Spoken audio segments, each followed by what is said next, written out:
నలుగురికి వండాడు.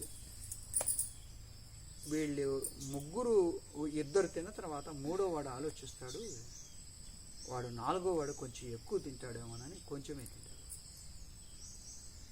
నాలుగో వాడు మొత్తం నేను తింటే ఎట్లాగా, కొంచెం పని మనిషికి కూడా ఉంచితే బాగుంటుందని వాడు తక్కువ తింటాడు.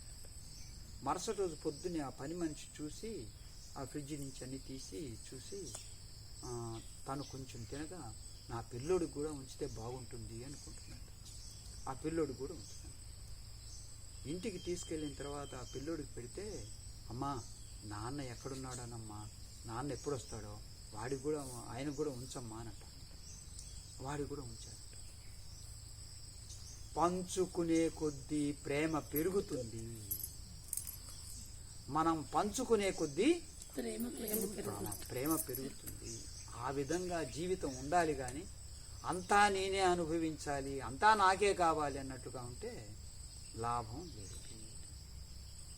అందువల్ల మనం పంచుకోవాలి. ఏదైనా సరే, జ్ఞానము కానీ, ఆహారం కానీ, ఆస్తి కానీ, ఇంకే వస్తువైనా సరే, మన భావమైనా సరే, పంచుకునే కొద్దీ ప్రేమ పెరుగుతూ ఉంటుంది.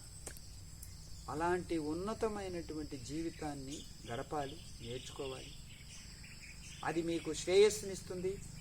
మీ జీవితాన్ని ప్రతిరోజు ఒక పండుగలాగా మారుస్తుంది, వేడుకవుతుంది, వినోదం అవుతుంది, ఆనందం అవుతుంది.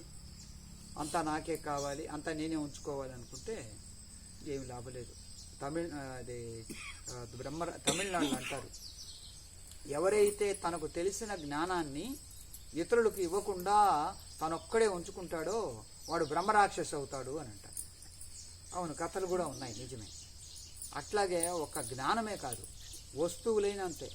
ఎందుకనంటే అవి నా సొంతం కాదు, దేవుడు ఇచ్చాడు, మన దగ్గరకు వచ్చాయి. మనం మనతో ఉంచుకోకుండా అందరితో పంచుకున్నప్పుడు అప్పుడు మనము మానవుడు మనీషి అవుతాడు, మహాత్ముడు అవుతాడు. ఓం తత్సత్. ఓం పూర్ణమదః పూర్ణమిదం పూర్ణాత్ పూర్ణముదచ్యతే పూర్ణస్య పూర్ణమాదాయ పూర్ణమేవావశిష్యతే. ఓం శాంతి శాంతి శాంతి. లోకాః సమస్తాః సుఖినో భవంతు. సద్గురు మహారాజ్ की जय.